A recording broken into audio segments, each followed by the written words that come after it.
Hello everyone, welcome to online study YouTube channel. তোমাদের সবাইকে স্বাগতম। আজকের এই ভিডিওটা খুবই গুরুত্বপূর্ণ হতে চলেছে। তোমরা যারা জিডিএস এ ফর্ম ফিল আপ করেছো তাদের জন্য আজকের ভিডিওটা খুবই ইম্পর্টেন্ট। তোমরা যারা যারা কম নাম্বার পেয়েছো এবং যারা যারা বেশি নাম্বার পেয়েছো, মানে বেশি পার্সেন্টেজের নাম্বার পেয়েছো, তারা অবশ্যই আজকের ভিডিওটা দেখো, কারণ এই ভিডিওর মাধ্যমে তোমাদের জিডিএস এর রেজাল্টের যে কাট অফ কত যাবে এবং সেই ব্যাপারে কি কি অফিসিয়াল আপডেট আছে সেটা সম্পূর্ণ আমি তোমাদের জন্য তুলে ধরবো এই ভিডিওর মাধ্যমে। এখানে দেখো UR, SC, ST, OBC, PWD প্রত্যেক ক্যাটাগরিদের জন্য এই ভিডিওটা খুবই গুরুত্বপূর্ণ এবং তোমাদের প্রত্যেককে এই ভিডিওটা দেখা উচিত। তাই যারা যারা অ্যাপ্লাই করেছে জিডিএস পোস্টে তাদের জন্য খুবই দারুণ একটি সুখবর এই 2024-এ আসতে চলেছে। তো মূল ভিডিওয়ে চলে যাব। মূল ভিডিওয়ে যাওয়ার আগে তোমাদের কাছে একটাই রিকোয়েস্ট, তোমরা যে যা ডিভিশন থেকে অ্যাপ্লাই করছো সেই ডিভিশনের নেম, তোমাদের সার্কেল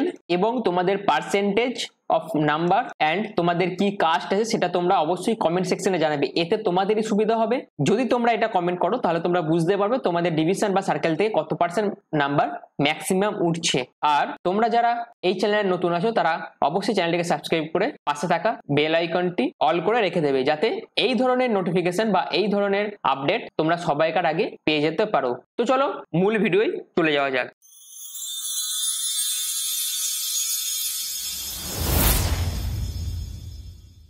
তো আমি পিডিএফটা ওপেন করে ফেলেছি। এটা হচ্ছে তোমাদের 2023-এর যে মেরিট লিস্ট বেরিয়েছিল সেটা।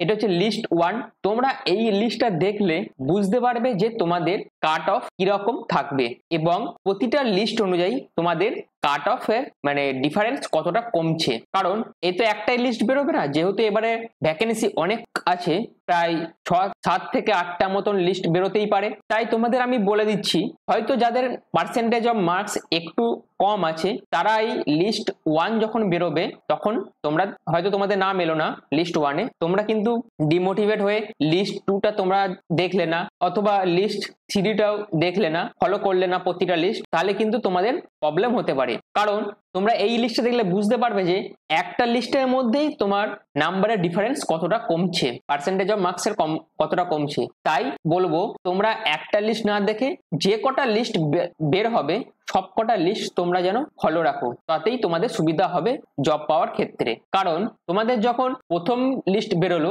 এরপর যখন সেকেন্ড লিস্ট বেরোবে, এই দুটো লিস্টের মধ্যে তোমার প্রায় 5% নাম্বার কম থাকবে সেকেন্ড লিস্টে। আবার সেকেন্ড লিস্ট থেকে তোমার যখন থার্ড লিস্ট বেরোবে সেই থার্ড লিস্টেও তোমার প্রায় 5% নাম্বার কমবে। এটা তোমরা এখানেই দেখতে পাবে। তো তোমরা দেখো, তো তোমরা বুঝতেই পারছো 5% করে যদি নাম্বার কমে যায় তাহলে তোমাদের যদি কম নাম্বারও থাকে তাহলে তোমাদের সেই নামটি এখানে আসার চান্সও বেড়ে যায়। এবার তোমরা যদি লিস্টে না ফলো রাখো, মানে তোমাদের প্যানেলের নাম আসছে কি আসছে না সেটাই তোমরা যদি না ফলো রাখো তাহলে তোমরা বুঝতেও পারবে না, তোমাদের নাম আসলেও তোমরা তখন জানতে পারবে না। তাই আমি বলবো তোমাদের যে কটা লিস্ট বেরোবে সব কটা লিস্টই তোমরা যেন ফলো রাখো রেগুলার বেসিসে। এবার এই যে নোটিফিকেশনটা আমি মানে ওপেন করেছি, এখানে আমি যদি আন্দামান নিকোবর আইল্যান্ড বাদও দিই, যদি আমি ডাইরেক্ট আসানসোল ডিভিশনে চলে যাই, সেখানে দেখো প্রথমে 98% নাম্বারে একজন চাকরিটা পেয়েছে, মানে তার প্যানেলে নাম উঠেছে। এরপর দেখো এবার এসসি তে কত উঠেছে 95, এসটি তেও 95 নাম্বার, যেহেতু এটা ফার্স্ট প্যানেল প্রথমের দিকে নাম তাই নাম্বার একটু হাই আছে। এবার দেখো যত নিচের দিকে নামবো, এখানে দেখো আসানসোল ডিভিশনে ইউআর ক্যান্ডিডেটে 96%, এখানেই দেখো 2% মার্কস কমে গেল একটা লিস্টের মধ্যেই। আবার এসসিও দেখো 94% হয়ে গেল। আবার ওবিসি দেখো 94.5% সুযোগ পেয়েছে। এইরকম বিভিন্ন রকম কাট অফ কিন্তু গেছে।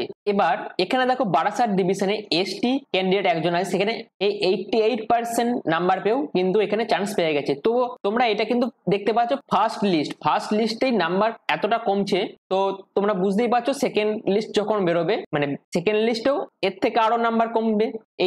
এইটা দেখে তোমাদের একটা আইডিয়া হচ্ছে কিভাবে তোমাদের নাম্বারটা কমছে। তো এবার আমি যদি সেকেন্ড লিস্ট ওপেন করি, এটা হচ্ছে তোমাদের সেকেন্ড লিস্টটা ওয়েস্ট বেঙ্গল সার্কেলে এটা সেকেন্ড লিস্ট। এখানে তোমরা আমি বাদে দিলাম এই আন্দামান নিকোবর আইল্যান্ডে যদি বাদও দিই তাহলে তোমরা দেখতে পাচ্ছ আসানসোল ডিভিশনে এখানে ইউআর একজন ক্যান্ডিডেট 95% চান্স পেয়ে গেছে। তাহলে ওখানে কত ছিল 99% ছিল ফার্স্ট লিস্টে, তাহলে সেটা কমে কোথায় এলো 95%। তাহলে দেখলে কত পার্সেন্ট কমে গেল সেকেন্ড লিস্টে। এইরকম প্রতিটা লিস্ট যত লিস্ট বেরোবে তত পার্সেন্টেজ অফ মার্কস কমতে থাকবে। এবার এসটি দেখো 84.5%, আবার এসসি এরও কমে গেছে 92%। এবার দেখো যারা দার্জিলিং ডিভিশন থেকে অ্যাপ্লাই করেছো তাদের ক্ষেত্রে ইউআর দেখো 88% সিলেক্ট হয়ে গেছে, আবার 89এও সিলেকশন পেয়ে গেছে। ইডাব্লিউএস দেখো 72.8% সিলেকশন পেয়েছে। তাহলে তোমরা দেখতে পাচ্ছ ফার্স্ট লিস্ট থেকে সেকেন্ড লিস্ট, সেই সেকেন্ড লিস্টের ডিফারেন্স অফ মার্কস কত পার্সেন্ট কমে যাচ্ছে। তাহলে তোমরা তুলনাটা দেখো, ডিফারেন্টটা দাও, তোমরা শুধু বুঝে নাও। আর এখানে মেন জিনিস হচ্ছে তোমাদের ডিভিশন বা সার্কেলটা চুজ করা। হয়তো তুমি এমন কোনো ডিভিশন বা সার্কেল চুজ করলে যেখানে তোমাদের কাট অফ বেশি যাচ্ছে, তাহলে তোমার ওখানে কাট অফ বেশি থাকবে, তাহলে তোমাকে ওটা বুঝতে হবে কোন ডিভিশন বা কোন জায়গায় কাট অফ তোমার কম থাকবে। আবার দেখো এসসি ক্যান্ডিডেট 82.2 তে সিলেকশন পেয়েছে। দার্জিলিং ডিভিশনারি আর একটা জায়গায় দেখো 68.4% নাম্বার পেয়েও ইডাব্লিউএস ক্যান্ডিডেট একজন সেও চান্স পেয়ে গেছে 62%। দেখতে পাচ্ছ তোমরা পুরোটা, অর্থাৎ এই যে পার্সেন্টেজ অফ মার্কসটা এইটা কিন্তু বিভিন্ন পোস্ট অফিস অনুযায়ী ভ্যারি করছে। তুমি যে পোস্ট অফিসে আবেদন করছো সেই পোস্ট অফিসে কি ডিভিশনে বা কি পোস্টে তুমি অ্যাপ্লাই করছো তার উপর ডিপেন্ড করছে কিন্তু কাট অফটা। অর্থাৎ তোমরা দেখতে পাচ্ছ প্রথম লিস্ট থেকে সেকেন্ড লিস্টে প্রায় 5 থেকে 10% নাম্বার কিন্তু কমছে। এবার আমি যদি থার্ড লিস্টে চলে যাই, এবার আমি যদি আসামের থার্ড লিস্টটা দেখি, তোমরা দেখতেই পাচ্ছ লাইভ প্রুফ তোমাদের দেখাচ্ছি। তোমরা যারা আসাম থেকে দেখছো তারাও এটা দেখতে পারো। আসামের থার্ড লিস্ট 2023-এর কিরকম গিয়েছিল নাম্বার, তোমরা কাট অফ দেখো এখানে এসটি ক্যান্ডিডেট 79% নাম্বার পেয়েও তারা কিন্তু সিলেকশন পেয়েছে। ইউআরও দেখো 90%, এদেরও তোমার ফার্স্ট লিস্টে তোমার প্রায় 95 এর কাছাকাছি, 95 থেকে 98% নাম্বার ছিল, কিন্তু থার্ড লিস্টে দেখো এটা 90%-এ নেমে গেছে। দেখতে পাচ্ছ তোমরা। আবার এসসি ক্যাটাগরিদের দেখো 89%, আবার ইডাব্লিউএস ক্যান্ডিডেটদের দেখো 83.5%ও তারা সিলেকশন পেয়েছে। এবার দেখো ইউআর ক্যাটাগরিতে 83.1667% নাম্বার পেয়েও সে কিন্তু সিলেকশন পেয়ে গেছে। তো বুঝতেই পারছো তোমরা প্রতিটা লিস্ট অনুযায়ী তোমাদের নাম্বারের যে তুলনা বা ডিফারেন্স যেটা থাকছে সেটা কতটা কমে যাচ্ছে। তাই তোমাদের প্রথমে আমি বললাম যে তোমরা একটা লিস্ট দেখেই ডিমোটিভেট হয়ে পরের লিস্টগুলো দেখলে না, এরকম করো না। তাই প্রতিটা লিস্ট তোমরা দেখলেই বুঝতে পারবে তোমাদের কাট অফ কতটা কমছে আস্তে আস্তে। আর যেহেতু এবছর ভ্যাকেন্সি অনেকটাই বেশি আছে, তাই এবছর কাট অফ কিন্তু অনেকটাই কম থাকবে, এটুকু শিওর ভাবে বলা যায়। 83% নাম্বার পেয়েও দেখো ইউআর ক্যান্ডিডেট এখানে সিলেকশন পেয়ে গেছে। ওবিসি দেখো 89% পেয়েছে। আবার এসটি ক্যাটাগরি দেখো 76% পেয়েও চান্স পেয়েছে। তাই বলছি তোমরা প্রতিটা লিস্ট ফলো রাখবে রেজাল্ট বেরোনোর পর। আর তোমরা কমেন্ট সেকশনে অবশ্যই তোমরা কি লিখবে না, তোমাদের ডিভিশন, সার্কেল ও তোমাদের পার্সেন্টেজ অফ মার্কস আর তোমাদের কি কাস্ট আছে সেই কাস্টে এইগুলো তোমরা কমেন্ট সেকশনে লিখে দেবে। এতে তোমাদেরই সুবিধা হবে, তোমরা বুঝতে পারবে তোমাদের ডিভিশন বা ওই ডিভিশনে যারা ফিল আপ করেছে সেই ডিভিশন অনুযায়ী তোমাদের কাট অফ কত থাকছে বা হাইয়েস্ট নাম্বার কত উঠছে। তো এবার নেক্সট স্লাইডে চলে যাই।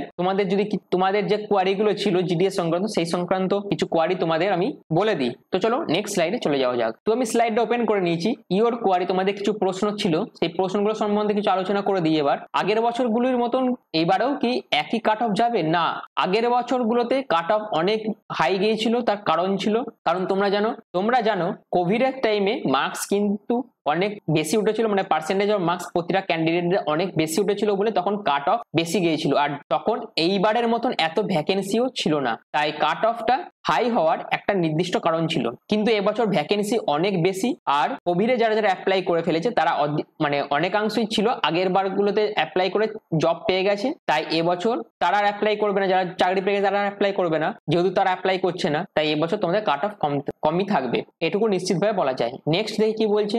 2023-এর মতো 2024-এও কি হাই কাট অফ যাবে?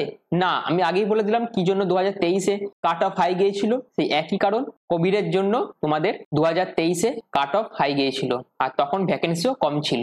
2021 এবং 22 এই সময় মাধ্যমিক পাস করা ছাত্ররা কি এইবারও বেশি আবেদন করবে? দেখো, এটা কিন্তু বলা যাবে না। এটুকু তোমরা জেনে রাখো, যারা কোভিড এর টাইমে পাস করে বেরিয়েছে মাধ্যমিক, তাদের পার্সেন্টেজ অফ মার্কস আগের বারের তুলনায় বা এইবারগুলোর তুলনায় অনেক বেশি ছিল। তাই তারা এই 2021-22-এ ম্যাক্সিমাম জন আবেদন করে দিয়েছিল। এবার যারা ম্যাক্সিমাম আবেদন করেছিল তারা অনেকাংশে জব অলরেডি পেয়ে গেছে, তারা অলরেডি জিডিএস এর পোস্টে রিক্রুট হয়ে গেছে, তারা আর আবেদন করবে না। এবার তারা কি করবে না, তারা তাদের এমটিএস মানে যে প্রমোশন লেভেল আছে, এই প্রমোশন লেভেলের জন্য নিজেদের তৈরি করবে। তাহলে বোঝা গেল তারা আর আবেদন করছে না ম্যাক্সিমাম ক্ষেত্রে। এবার বাকি তোমাদের কম্পিটিশনটা থাকছে 2023-এ যারা মাধ্যমিক দিচ্ছে, মানে 2023-এ তো কোভিড ছিল না, প্রপার ওয়েতে মাধ্যমিক পরীক্ষা হয়েছে, 2024-এও তাই এই বছরগুলোর তুলনায়, আগের বছরগুলোর তুলনায় এই বছরের মার্কস কিন্তু অতটা নেই, তাই তোমাদের হাই কাট অফ যাওয়ার চান্সও অনেক কম। আর একটা কথা বলে দিলাম, আগেও আমি বললাম যে 2023-এ কিন্তু ভ্যাকেন্সি 30,000-এর মতন ছিল, আর এবারে সেটা 40,000 প্লাস ভ্যাকেন্সি তোমাদের আছে, মানে 10,000 এক্সট্রা ভ্যাকেন্সি কিন্তু বাড়ছে বা তারও বেশি, তোমরা জানো। তাই এই সময় যে কাট অফটা গিয়েছিল এই 2024-এ কিন্তু এই কাট অফ যাবে না, 2024-এ কাট অফ অনেক ডাউন হবে, মানে অনেক কমবে। তো এই ছিল তোমাদের কিছু কোয়ারি বা কিছু প্রশ্ন, যেটা আমি তোমাদের এই ভিডিওর মাধ্যমে আলোচনা করে দিলাম। যদি তোমাদের ভিডিওটা ভালো লেগে থাকে অথবা তোমার যদি এই ইনফরমেশনটা ভালো লেগে থাকে, তাহলে তোমরা অবশ্যই চ্যানেলটাকে একটু লাইক ও কমেন্ট করে দিও। তো আজকের ভিডিওটা এই পর্যন্তই। যদি তোমাদের ভিডিওটা ভালো লেগে থাকে, যদি ইনফরমেশনটা তোমাদের ভালো লাগে, তাহলে তোমরা চ্যানেলটিকে অবশ্যই লাইক, শেয়ার, কমেন্ট ও চ্যানেল নতুন হয়ে থাকলে চ্যানেলটিকে অবশ্যই সাবস্ক্রাইব করে পাশে থাকা বেল আইকনটি প্রেস করে রেখে দিও। আর ভিডিওটি প্রথম থেকে শেষ পর্যন্ত দেখার জন্য তোমাদের অসংখ্য ধন্যবাদ।